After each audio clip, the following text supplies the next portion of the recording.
Welcome to the talk show Community presented by Mirang Mo. Mayamgi public demand degi akoy ngasi unazaba lakchariba si Manipur gi film actress Mexina Ongnamni. Mexina, welcome to the show. Mirang Mohungi member ga ina aibu na bala pibagi damakta dadawi myam su thagachari. Mexina akoy na si haijiru budu yapiri damakta ju akoy ju hanu ju thagachaba phongdok chari ko Mexina. Adu Mexina ahmada akoy na mayam ju khangningi sina nangi harap tentakpa biodata haigada haibadi nangi horo phamjina kadai degino adagi baba magi mingjina kari kawi adu ichilangna kya subuno adu nangi education gi matang do harap tentakna dum thambiuba Aise haropam di nagamapa laising chaiba aduga ai mamai maming na paunamong Vishunolata Devi aduga babai maming na paunam dana sing aduga ai chinau de ani sui ai no pamga okay aduga ai hauzik education se ai class 1 daina 10 box nim laba se tamjare aduga 11 12 na comete pass out to aga hauzik GP da tamni GP da adu di GP da di haidi kari arts la science la arts ne adu hauzik kari semester da 5th ta hoi adu do si 5th se laktinga da acting rom di changjele ko adi acting gi career da di chahi kyamuk subde gi di chang khipan I say chahi yamanga oiri class 10 tharam dai saida okay re changjaraki adudi kamai to dana sigi acting gi career se dane haidi music album video na hana kumuraga changa prantana film na hana I say ahan bada Dahemanta Kuman director Dahemanta Kuman na magi isai item song amada film gi item song amada haina bala adudagi changjaraki dalem gi hoi okay hojik tambiri ko haidi dalem gi item song amadigi hoi horopane na adu sigi makhata abdi kamai to dana haidi acting gi case full oina I say kanam ta interrupt tau jage I say ahan bada advertisement da gyan changjara hadi da Haley Models Grooming Studio ma advertisement je tawba loiraga khalega mani kuma jewelry ad se da hemanta na direction pi tawminare adudagi dalem gi se da hemanta na mondo kan lakpane ba item song do lakpane ba adi item song je lakanda music album video da adum kuma branta ga dum film da dum direct dum chongra ba kamai film da chongge dum album kumi du album hoi okay adudi album jina di sidu jam line dum chang khebang sagi da hemant duna dum pusan be pranta na atopo mana kamaina to mudui harap sanbire album do mudui harap te atin tak powari to tak pase adui haziki item song je kum medana kum loyaga khalega muda hemanta na haziki kanu mam lae ka project ama musmain tau se khotse jolinda na se sei khot ba haga adudagi kumaki amba haziki album du di kalmin sei do nangna inakta famlinga ina okay adudi madudum kumakanda na adum haidi album video dum kumi branta ga dum film da dum direct chang pra adu ek loi baga da pilu hecruzam gi film mai of lai thawami cha ama na okay adu main kumaki film adu di Mexina gi ham film se thawami sa amani na habidi ko sidi haidi lead role do kana ga na paris na lead role se daboniam ga okay adu ga makata film di dum yam line dum labro kamai to makata ba film se adu je hauzik 50% mu number loi da ngai aduga haju ji ki am film je haju 50% katang loi da ngai ba hoi ahan film se release tau dri ba ko adu atopa ko na number sina han do kare release tau ba budi adu ek loi baga da Dinesh na direction pi ba nai to mana ya ko ko ga pa ga ba adu la e che ba lawo si yawe adu di release tau gare handak chahi sida adu di masagi thawam sa ama hariba sima du nudi hale ko adu masagi release to giba han film du di kai meaning night tom okay adu ga ngasi fawo di akoi gi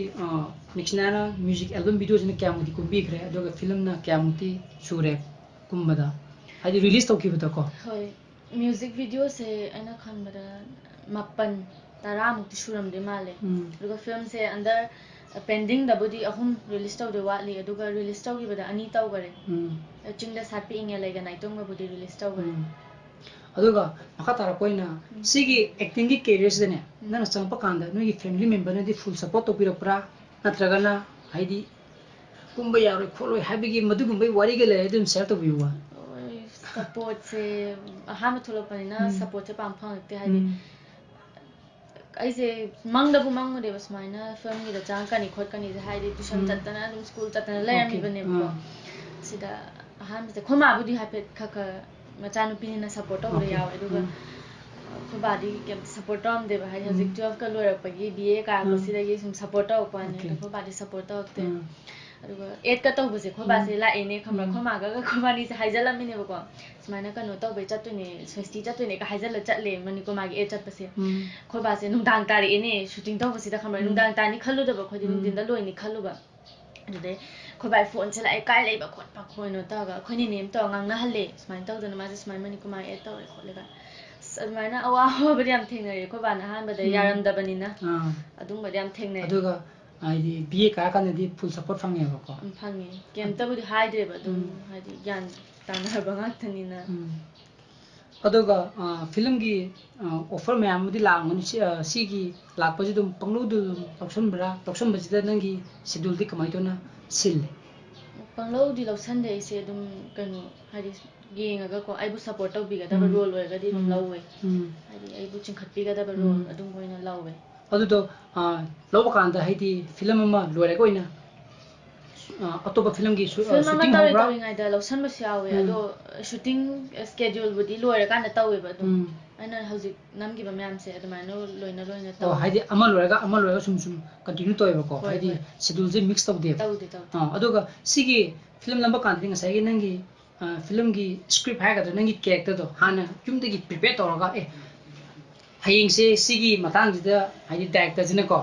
ꯍꯥꯏꯗꯤ ꯔꯣꯃꯥꯟꯁꯀꯤ ꯁꯤꯟꯅꯤ ꯈꯪꯗꯦ ꯏꯃोशꯅꯦꯜꯒꯤ ꯁꯤꯟꯅꯤ ꯈꯪꯗꯦ ꯅꯝꯗꯨꯔꯤ ꯍꯥꯟꯅ prayer information ꯄꯤꯔꯒ ꯅꯉꯣꯟꯗ ꯍꯥꯟꯅ preparation ꯇꯧꯔꯒ ꯆꯠꯄ꯭ꯔꯥ ꯅꯠꯇ꯭ꯔꯒꯅ ꯑꯣꯟ ꯗ ꯁ꯭ꯄꯣꯠ ꯑꯗꯨꯝ ꯌꯧꯁꯜꯂꯒ ꯗꯥꯏꯔꯦꯛꯇꯔꯅ ꯃꯦꯛꯁꯤꯅ ꯅꯪ ꯁꯤ ꯇꯧꯒꯗꯣꯏꯅꯤ ꯍꯥꯏꯔꯒ ꯑꯗꯨꯝ ꯇꯧꯕ꯭ꯔꯥ ꯀꯃꯥꯏꯅ ꯇꯧꯋꯤ ꯑꯗꯨꯝ ꯑꯣꯟ ꯗ ꯁ꯭ꯄꯣꯠ ꯑꯣꯏꯅ ꯍꯥꯏꯗꯤ ꯊꯋꯥꯟꯃꯤꯆꯥꯛ ꯑꯃ ꯅꯝꯃꯨꯕꯗꯣ ꯗꯦꯜꯂꯤꯗ ꯅꯝꯃꯦꯕꯀꯣ ꯌꯥꯝꯕꯨꯡ ꯀꯥꯏꯀꯨꯁꯨ ꯂꯥꯛꯑꯦ ꯑꯗꯨ ꯀꯞꯄꯩ ꯁꯤꯟꯅꯦꯕ ꯅꯝꯗꯣꯏꯁꯦ ꯑꯩꯁꯦ ꯀꯞꯄ ꯁꯨꯡꯌꯥ ꯌꯥꯗ꯭ꯔꯕ ꯈꯪꯕ꯭ꯔꯥ ꯀꯞꯄꯁꯨ ꯁꯨꯡꯉꯝ ꯉꯝꯗ꯭ꯔꯕ ꯌꯥꯝꯕꯨꯡꯁꯤꯅ ꯇꯥꯛꯄꯤ ꯈꯪꯕ꯭ꯔꯥ ꯃꯦꯛꯁꯤꯅ ꯁꯨꯃꯥꯏꯅ ꯇꯧꯔ ꯋꯥꯈꯜꯗ ꯅꯨꯡꯉꯥꯏꯇꯕ ꯑꯃ ꯆꯤꯡꯁꯤꯜꯂꯣ ꯈꯣꯠꯂꯣ ꯍꯥꯏꯔꯒꯅꯦ ꯑꯗꯨꯃꯥꯏꯅꯒ ꯇꯧꯔ ꯀꯞꯄꯜꯂ ꯑꯗꯨꯃꯥꯏꯅ ꯇꯥꯛꯑꯦ ꯀꯥꯄꯤꯂꯨꯁꯨ ꯌꯥꯝ ꯇꯥꯛꯑꯦ ꯌꯥꯝ ꯁꯥꯊꯤ ꯆꯩꯒ ꯄꯨꯊꯣꯛꯇꯅ ꯀꯞꯇꯕꯩꯀꯣ ꯑꯗꯨꯃꯥꯏꯅ ꯇꯧꯔꯒ ꯇꯧꯋꯦ ꯑꯗꯨꯒ ꯃꯈꯥ ꯇꯥꯔꯛꯄ ꯑꯣꯏꯅ ꯏꯁꯥꯒꯤ ꯔꯣꯜ ꯃꯣꯗꯦꯜ ꯀꯣ ꯇꯤ ꯂꯩꯕꯤꯕ꯭ꯔꯥ ꯂꯩꯔꯒꯗꯤ ꯀꯅꯥꯅꯣ ꯀꯔꯤꯒꯤꯅꯣ ꯃꯇꯨꯡꯇꯪꯒ ꯇꯝꯕꯤꯌꯨ ꯔꯣꯜ ꯃꯣꯗꯦꯜꯁꯦ ꯑꯩꯈꯣꯏ ꯃꯅꯤꯄꯨꯔꯒꯤꯗꯤ ꯑꯦꯚ꯭ꯔꯤ ꯁꯦꯅꯤꯌꯔ ꯑꯥꯔꯇꯤꯁ ꯀꯣ ꯑꯁꯤ ꯃꯌꯥꯝꯁꯦ ꯑꯩꯒꯤ ꯔꯣꯜ ꯃꯣꯗꯦꯜ ꯑꯣꯏꯖꯩ ꯍꯥꯏꯗꯤ ꯃꯣꯏꯒꯤ ꯑꯦꯛꯇꯤꯡꯒꯩꯁꯦ ꯂꯣꯏ ꯌꯨꯅꯤꯛ ꯑꯣꯏꯗꯅ ꯆꯦ ꯕꯂꯥꯕꯨ ꯑꯣꯏꯔꯣ ꯆꯦ ꯁꯣꯃꯥ ꯃꯣꯏ ꯑꯦꯛꯇꯤꯡꯗꯒꯤ ꯀꯩꯗꯒꯤ ꯂꯣꯏꯅ ꯌꯨꯅꯤꯛ ꯑꯣꯏꯕꯁꯦ ꯃꯣꯏꯒꯩꯁꯦ ꯍꯥꯏꯖꯅꯤꯡꯉꯦ ꯑꯣꯀꯦ ꯑꯗꯨꯒ ꯍꯧꯖꯤꯛ ꯍꯥꯏꯗꯤ ꯏꯁꯥꯒꯤ ꯀꯦꯔꯤꯌꯔꯁꯦ ꯍꯥꯏꯗꯤ ꯐꯤꯂꯝꯒꯤ ꯂꯥꯏꯟꯁꯤꯗ ꯅꯪꯅ ꯁꯨꯇꯤꯡ ꯆꯠꯂꯨꯕ ꯀꯥꯟꯗꯅꯤ ꯈꯪꯗꯦꯀꯣ ꯑꯦꯅꯤ ꯅꯪꯒꯤ ꯑꯋꯥ ꯅꯨꯡꯉꯥꯏ ꯊꯦꯡꯅꯈꯤꯕ ꯋꯥꯔꯤꯒ ꯂꯩꯔꯒꯗꯤ ꯑꯗꯨꯝ ꯁꯤꯌꯔ ꯇꯧꯕꯤꯌꯨꯕ ꯑꯋꯥꯕꯁꯦ ꯊꯋꯥꯟꯃꯤꯆꯥꯛ ꯑꯃ ꯅꯝꯃꯨꯕꯗꯣ ꯅꯝ ꯆꯠꯄꯗ ꯅꯨꯡꯗꯥꯡꯗ ꯀꯩꯅꯣ ꯆꯠꯇꯣꯏꯅꯦ ꯍꯥꯏꯕ ꯊꯥꯡꯒꯒꯤ ꯐꯨꯝꯗꯤꯗꯣ ꯑꯗꯨꯗ ꯂꯣꯛꯇꯥꯛꯇ ꯂꯩꯕ ꯁꯥꯏꯅꯦꯕ ꯑꯩꯁꯦꯀꯣ ꯑꯗꯨ ꯅꯨꯡꯗꯥꯡꯗ ꯆꯠꯂꯦ ꯑꯗꯨ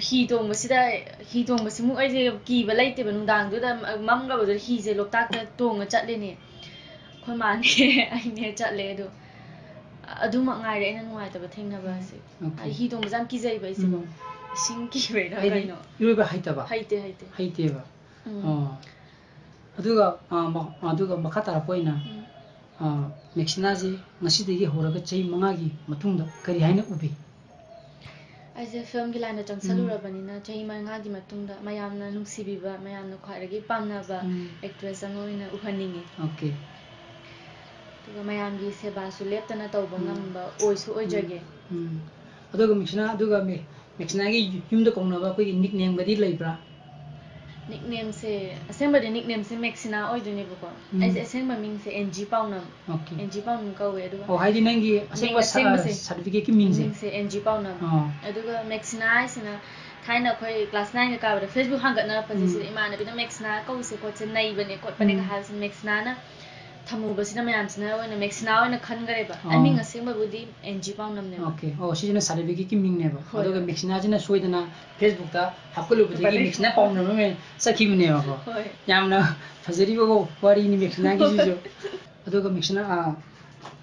ꯆꯥꯎꯕ ꯄꯤꯛꯄ ꯊꯤꯗꯅ ꯑꯩꯈꯣꯏꯒꯤ ꯃꯌꯥꯝ ꯇꯤꯝꯅ ꯃꯦꯛꯁꯤꯅꯥꯕꯨ ꯉꯁꯤꯒꯤ ꯈꯪꯃꯤꯟꯅꯁꯦ ꯍꯥꯏꯕ ꯇꯣꯛ ꯁꯣꯁꯤꯗ ꯍꯥꯏꯖꯔꯨꯕꯗ ꯌꯥꯕꯤꯕꯒꯤꯗꯃꯛꯇ ꯁꯤꯡꯗ ꯑꯩꯈꯣꯏ ꯈꯨꯗꯣꯜ ꯇꯝꯖꯔꯤ ꯑꯗꯨꯒ ꯃꯦꯛꯁꯤꯅꯥꯒꯤ ꯇꯨꯡꯒꯤ ꯄꯨꯟꯁꯤꯗ ꯃꯦꯛꯁꯤꯅꯥꯅ ꯇꯧꯔꯨꯕ ꯊꯕꯛ ꯈꯨꯗꯤꯡꯃꯛꯇ ꯁꯛꯁꯦꯁ ꯑꯣꯏꯕꯤꯌꯨ ꯍꯥꯏꯅ ꯃꯤꯔꯥꯡꯃꯍꯨꯝ ꯇꯤꯝꯅ ꯋꯤꯁ ꯄꯤꯖꯔꯤ Thank you so much. Guys, please do like and subscribe Mirang Mahum channel. aduga thank you so much Maxina ngasigi community haiba talk show asi matang asida koi